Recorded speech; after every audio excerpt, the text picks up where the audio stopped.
आज आपण अशा फळाबद्दल जाणून घेणार आहोत जे भारतात नवीनच आलं आहे, पण त्याच्या सुंदरतेनं, त्याच्या सुगंधानं आणि त्याच्या चवीनं आणि त्याच्या रसाळपणामुळे लवकरच भारतीयांच्या आवडीचं बनलं। इतकंच नाही तर ते भारतीय फळांप्रमाणेच आरोग्यासाठी आणि सौंदर्यासाठी सुद्धा फार उपयुक्त आहे। नमस्कार, मी ज्योती, प्रसार माध्यममध्ये आपल्या सर्वांचं स्वागत। तर आज आपण जाणून घेणार आहोत लीची या फळाबद्दल, जे सुंदर आहे, खूप रसाळ आहे, चविष्ट आहे, दिसायला साधारण अक्रोड एवढं असतं। आतमध्ये पांढरा गर असतो जो खूप सुगंधी आणि चविष्ट लागतो।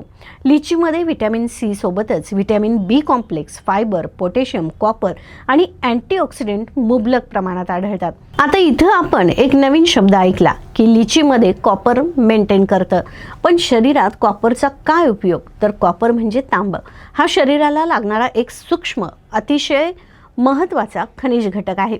शरीराला तो फार कमी प्रमाणात लागतो, पण त्याचं काम खूप मोठं असतं। कॉपर आपल्या शरीरातील अनेक महत्त्वाच्या प्रक्रिया नीट चालवण्यासाठी मदत करतो। सर्वप्रथम कॉपर रक्तनिर्मितीत महत्त्वाची भूमिका बजावतो। आपल्या शरीरात लाल रक्तपेशी तयार होण्यासाठी आयर्न, जे लोह लागतं, ते योग्यरित्या वापरण्यास कॉपर मदत करतो। त्यामुळे कॉपर कमी पडलं तर रक्ताची कमतरता म्हणजे ॲनिमिया होऊ शकतो। कॉपर मेंदू आणि मज्जासंस्थेसाठीही आवश्यक आहे। मज्जातंतूंचे संरक्षण करणारे आवरण मजबूत ठेवण्याचं काम कॉपर करतो। कॉपरची कमतरता झाली तर हातपाय बधीर होणं, मुंग्या येणं, चालताना तोल जाणं अशी लक्षणं दिसू शकतात।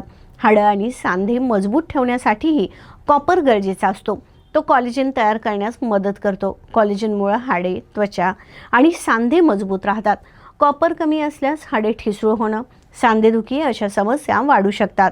कॉपर रोग प्रतिकारक शक्ती वाढवण्याचंही काम करतो। शरीरात पांढऱ्या रक्तपेशी नीट काम कराव्यात यासाठी तो उपयुक्त असतो।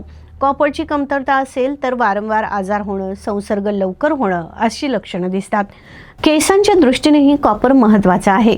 केसांचा आणि त्वचेचा नैसर्गिक रंग टिकवण्यासाठी कॉपर अत्यावश्यक असतो। त्याची कमतरता झाली तर केस लवकर पांढरे होणे, केस गळणे, त्वचा निस्तेज दिसणे अशी लक्षणं जाणवू शकतात। आता इथं आपण परत एक शब्द ऐकला, तो म्हणजे व्हिटॅमिन बी कॉम्प्लेक्स। याच्या आपण गोळ्या पण घेतो, पण नेमकं व्हिटॅमिन बी कॉम्प्लेक्स म्हणजे काय? व्हिटॅमिन बी कॉम्प्लेक्स म्हणजे एकाच व्हिटॅमिनऐवजी बी गटातील वेगवेगळी 8 व्हिटॅमिन्स असतात। ही सगळे व्हिटॅमिन्स एकत्रितपणे शरीरातील अनेक महत्त्वाची कामं करत असतात, म्हणून त्यांना कॉम्प्लेक्स म्हटलं जातं। सर्वात महत्त्वाचं काम म्हणजे अन्नातून मिळणाऱ्या ऊर्जेचा योग्य वापर करणं। आपण जे अन्न खातो ते ऊर्जा बनवण्याचं काम व्हिटॅमिन बी करतो। व्हिटॅमिन बी कमी पडलं तर माणसाला लवकर थकवा येतो, कमजोरी वाटते आणि काम करण्याची ताकद कमी होते। व्हिटॅमिन बी कॉम्प्लेक्स मेंदू आणि मज्जासंस्थेसाठी खूप गरजेचं आहे। मेंदूची कार्यक्षमता, स्मरणशक्ती, लक्ष केंद्रित करणे आणि मनशांती राखण्यासाठी बी व्हिटॅमिन मदत करत असतं। याची कमतरता झाली तर चिडचिड, नैराश्य, विसराळूपणा, झोप न येणं, हातापायाला मुंग्या येणं असे त्रास होऊ लागतात। रक्त निर्मितीसाठीही व्हिटॅमिन बी महत्त्वाचं असतं, विशेषतः व्हिटॅमिन बी12 आणि फॉलिक ॲसिड। फॉलिक ॲसिड म्हणजेच बी9। अजून एक सांगायचं झालं तर फॉलिक ॲसिड वाढवण्यासाठी चवळीची कच्ची शेंग खावी, यानं फॉलिक ॲसिडची कमतरता दूर होते। हे सगळे व्हिटॅमिन्स लाल रक्तपेशी तयार करतात। याची कमतरता झाली तर ॲनिमिया होतो, म्हणजेच शरीरात रक्त कमी होतं आणि सतत थकवा जाणवतो। त्वचा, केस आणि तोंडाच्या आरोग्यासाठीही बी कॉम्प्लेक्स आवश्यक आहे। ते कमी पडल्यास तोंडात अल्सर होणे, ओठ फाटणे, जीभ लाल होणे, त्वचेवर पुरळ उठणे, केस गळणे अशी लक्षणं दिसतात। पचनसंस्था नीट काम करण्यासाठी व्हिटॅमिन बी मदत करत असतं। बी कॉम्प्लेक्स कमी पडल्यास भूक न लागणे, मळमळ, बद्धकोष्ठता व जुलाब होऊ शकतात। त्यामुळे नियमित आणि योग्य प्रमाणात लीची खाल्ल्यास ही रोग प्रतिकारक शक्ती वाढते, व्हिटॅमिन बी वाढतं आणि कॉपरचं प्रमाणसुद्धा मेंटेन राहतं। सर्दी खोकला कमी होतो आणि शरीराला त्वरित ताजेपणा मिळतो। लीचीमधील फायबर पचनसंस्थेसाठी अत्यंत फायदेशीर असून ते बद्धकोष्ठता कमी करतं, आतड्यांची हालचाल सुधारते आणि ॲसिडिटीचा त्रास कमी करण्यास मदत करते। विशेषतः जेवणानंतर मर्यादित प्रमाणात खाल्ल्यास पचन चांगलं होतं। लीचीतील पोटॅशियम हृदयासाठी उपयुक्त असून रक्तदाब नियंत्रणात ठेवण्यासाठी व वाईट कोलेस्ट्रॉल कमी करण्यासाठी सहाय्य करतं। अशक्तपणा, ॲनिमियामध्ये लीची डाळिंबासोबत खाल्ल्यास शरीरात लोहाचं शोषण सुधारून हिमोग्लोबिन वाढण्यास मदत होते। ज्यांना वजन कमी करायचं आहे त्यांनी लीची कमी कॅलरी व फायबरयुक्त असल्यानं सकाळी किंवा दुपारी 3 ते 4 या प्रमाणात खाणे. ज्यूस घेणं उपयुक्त ठरतं. सौंदर्याच्या दृष्टीनं लिची त्वचेला पोषण देऊन ती तजेलदार, उजळ व चमकदार ठेवते. सुरकुत्या, मुरमे कमी करते आणि केस मुळापासून मजबूत व चमकदार बनवते. लिचीचा गर फेसपॅक म्हणून आठवड्यातून एकदा वापरल्यास त्वचेचा पोत सुधारतो.